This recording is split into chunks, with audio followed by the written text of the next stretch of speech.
High नमस्ते, म सिर्जा राई। आज चाहिँ मैले अलिक फरक खालको भिडियो लिएर आएको छु। अनि म चाहिँ अलिक बिरामी पनि छु अनि र पनि मैले भिडियो बनाइरहेको छु। मैले खास चाहिँ मैले खानेकुराहरूको भिडियोहरू लिएर आउँथेँ। आज चाहिँ बनाउनु पनि सकेन अनि त्यही भएर मैले मेरो सामानहरू ठिक्क आइपुगेको छ के बाहिरबाट, अनि त्यही देखाइदिनु पर्यो भनेर भिडियो बनाउँदैछु। अनि यो चाहिँ मलाई दिदीहरूले पठाइदिनु भएको, अनि हिजो आएको सामान, तर म बिरामी भएर के अरे हेर्नु पनि पाएको छैन। अनि हजुरहरूसँग सँगै हेरौँ भनेर एकैचोटि भिडियो मार्फत हेर्दैछु के छ कस्तो छ। हेर्नुहोस् है, हुन त मेरो सामानहरू आउने भनेको धेरै खानेकुरा र भिटामिनै हो। हेरौँ है के छ यहाँ। यो प्लास्टिकहरू पनि खोल्नु सक्दिनँ, अनि यो चाहिँ अगाडि नै मैले खोली मागेको। अनि यो चाहिँ नुडल्स हो। यो चाहिँ मैले खाने नुडल्स चाहिँ यो बकविटको नुडल्स हो लेखेको पनि छ। हुन त यहाँ नेपालमा पाउँछ पाउँदैन मलाई चाहिँ थाहा भएन, पाए पनि मैले चाहिँ अब अर्ग्यानिक खानुपर्छ। यसलाई चाहिँ सोबा पनि भन्छ यो नुडल्सलाई चाहिँ। अनि यो चाहिँ मलाई दिदीहरूले प्राय उहीँबाट पठाइदिनुहुन्छ, अनि मलाई मन पनि पर्छ है। अनि यो चाहिँ डाक्टरले नै भनेर रिकमेन्ड गर्नुभएको हो, डाक्टरले नै, त्यही भएर मैले खान्छु।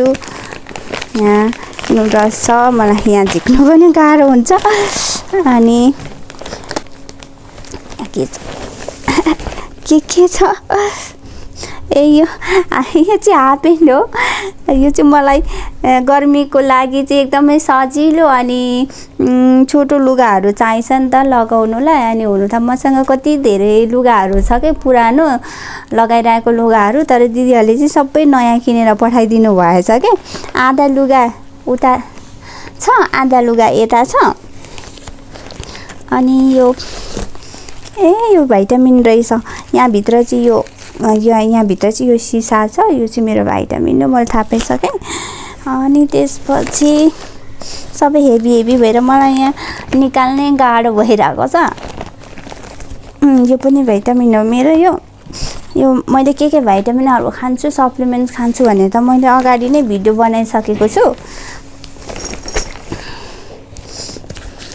यो पनि मेरो हो, यो हाफे नै हो। यो मलाई चाहिँ यस्तो हाफपेन्टहरू चाहिँ सजिलो लाग्छ के लगाउनुको लागि। अनि दिदीहरूलाई सबै थाहा छ कि मैले कस्तो लुगाहरू लगाउँछु, कस्तो सजिलो हुन्छ भनेर। अनि प्राय उहाँहरूले नै पठाइदिनुहुन्छ, किनिदिनुहुन्छ पनि। मैले चाहिँ मेरो सामान किन्ने भनेको 100मा 2% हो। 98% चाहिँ मलाई दिदी दाजुहरूले नै प्राय किनिदिनुहुन्छ, आफन्तहरूले नै किनिदिनुहुन्छ। धेरै चाहिँ दिदीहरूले किनिदिनुहुन्छ, किनकि अब दिदीहरूलाई थाहा पनि हुन्छ नि त मैले कस्तो लुगा मन पराउँछु, कस्तो लगाउँछु भनेर। अनि यहाँ खोरेला रहेछ, यो पनि सप्लिमेन्ट्स। अनि त्यसपछि यो कफी हो, यो मेरो लागि होइन, मैले कफी खानु मिल्दैन है। यो कफी हो। एउटा सक्यो, एउटा बक्स। अब म अर्को बक्स खोल्छु है।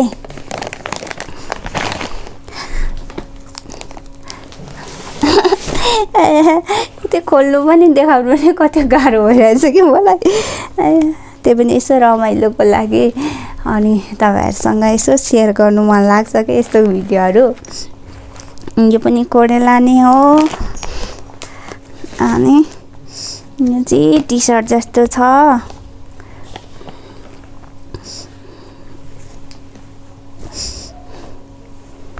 यो चाहिँ टी सर्ट रहेछ।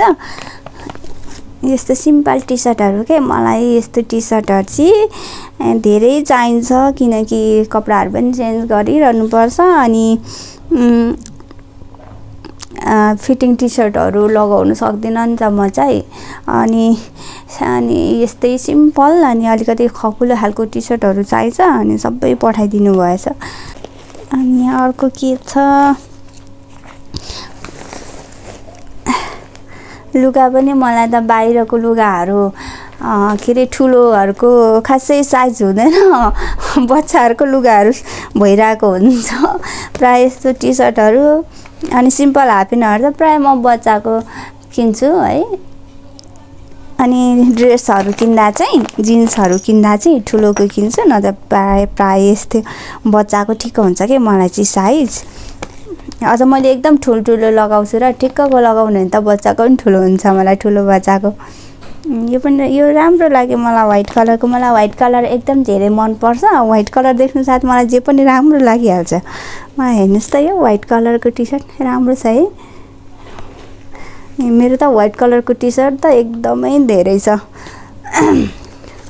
व्हाइटै मनपर्छ मलाई कलर चाहिँ। अनि लुगाहरू पनि व्हाइट कलरकै धेरै किन्छु। यो चाहिँ हाफ प्यान्ट रहेछ।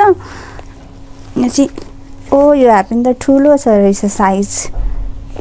ठुलो साइज लगाउनु मलाई सजिलो हुन्छ नि त, म यो तान्नै सक्दिनँ कि यो टाइट भएर। अनि ठुलो साइज भनेको चाहिँ थिएँ, ठुलो त ठुलो, धेरै ठुलो पठाइदिनु भयो जस्तो लाग्यो मलाई। हुन्छ कि हुँदैन, कलर चाहिँ मन पर्यो मलाई, साइज ठुलो भयो जस्तो लाग्यो। अनि त्यसपछि यहाँ पनि खोरेलै छ, यो सबै प्याकिङ गरेर पठाइदिनु भएको। अनि हेर्नु न मैले अरू के मगाउँछु क्या। यो चाहिँ मैले मगाएको जिपलक ब्याग। यो जिपलक ब्याग यहाँ नेपालमा पनि पाउनु त पाउँछ होला, तर आफू गएर खोजेर किन्नु मलाई साह्रै झ्याउ लाग्छ कि। एक त नसक्ने है, म एकदमै इम्पोर्टेन्ट काम हुँदा मात्रै बाहिर निस्किन्छु। अनि सामान्य यस्तो जिपलक ब्यागहरू चाहिँदा पनि म चाहिँ दिदीहरूलाई नै मगाउँछु। अनि म आफू जाँदा पनि बोकेर आउँछु क्या। यो चाहिँ फ्रिजमा मासुहरू स्टोर गर्नुलाई एकदम सजिलो लाग्छ। अनि पाहुनाहरू आउँदाखेरि के दिँदाखेरि प्लास्टिक खोजी हिँड्नुपर्छ नि त। अनि जिपलक ब्याग चाहिँ मलाई एकदमै सजिलो लाग्छ कि। अनि यो चाहिँ मैले खाने किनुवा हो। किनुवा चाहिँ नेपालमा पनि पाउँछ, तर मैले चाहिँ भनिहालेँ सबै कुरा अर्ग्यानिक खानुपर्छ है। अनि यो चाहिँ अर्ग्यानिक। अनि किनुवा पनि दिदीहरूले नै मलाई पठाइदिनुहुन्छ। अनि यो चाहिँ 2 केजीको हो। यो चाहिँ एकदमै हेभी भएर सामान ल्याउनु पनि कस्तो गाह्रो हुन्छ क्या। फुपूको छोरीहरूले ल्याइदिनु भएको, धना यति धेरै सामान ल्याइदिनु भएछ। यो चाहिँ कुकिज पठाइदिनु भएको रहेछ मलाई। त्यो चाहिँ मैले कहिले पनि ट्राई गरेको छैन होइन। अनि यहाँ चाहिँ नो एडेड सुगर रहेछ, अनि ग्लुटेन फ्री। अनि त्यसपछि यो चाहिँ नो ग्रेन भनेको रहेछ क्या, त्यही भएर पठाइदिनु भएको रहेछ। यो कुकिज चाहिँ कस्तो रहेछ म यहाँ ट्राई पनि गर्छु है। मलाई एकदमै खानु मन लागिसक्यो कि। जहिले सोच्दै कि मैले खाने खालको बिस्किट पाए पनि हुन्थ्यो, कुकिज पाए पनि हुन्थ्यो जस्तै लाग्थ्यो कि मलाई। यहाँ कहिलेकाहीँ कस्तो तल लाग्ने नि त यस्तो खानेकुराहरू खानु। ठ्याक्क आइरहेको कि हेर्दा त मिठो जस्तो छ।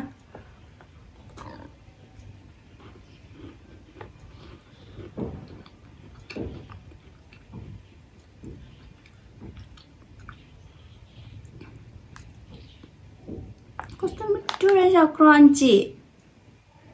अनि यस्तो मिठो कुकिज मैले खानु पाएँ भने त मलाई के पनि चाहिँदैन।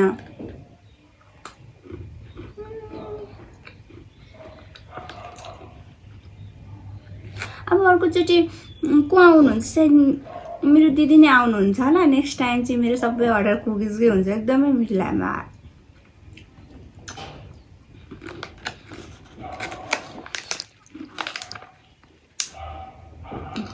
पक्कै यो ठुलो दिदीले किन्नुभएको हो, किनभने उहाँ ठुलो दिदीले चाहिँ खानेकुराहरू के अरे एकदमै रिसर्च गरिदिनुहुन्छ कि के खानु मिल्छ, कस्तो मिल्छ भनेर। अनि माइली दिदीले चाहिँ खालि मलाई कपडा जुत्ता ब्याग के चाहिन्छ, कपाल बान्ने रबरदेखि लिएर मलाई घाँटीमा लगाउने मालादेखि लिएर सबै चाहिँ फेरि माइली दिदीले किनिदिनुहुन्छ।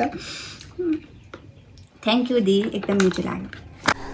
अनि यो चाहिँ सबै मेरो सप्लिमेन्ट्सहरू हो। हेर्नु न बट्टै बट्टा छ होइन, कति धेरै हेभी छ क्या। म त यो त उचाल्नु पनि सक्दिनँ। अनि यति धेरै सामान ल्याइदिनु भएछ। दिदीलाई पनि धेरै धेरै धन्यवाद, मेरो फुपूको छोरीले ल्याइदिनु भएको। अनि यो पठाइदिनु हुने चाहिँ मेरो दिदीहरू 2 जना, जेठी र माइली दिदी सँगै हुनुहुन्छ बाहिर, म कान्छी हो। दिदीहरूलाई त धेरै धेरै धन्यवाद भन्छु। हुँदा मैले धन्यवाद भनिरहनु जरुरत त छैन, सधैँ उहाँहरूले नै गरिदिनु हो, किनिदिनु हुने हो। यही हो मेरो चाहिँ आजको भिडियो है। हजुरहरूलाई कस्तो लाग्यो यसो कमेन्टहरू छोडिदिनु होला। अनि यस्तै भिडियोहरू लिएर म आउनेछु। Thank you so much, by by.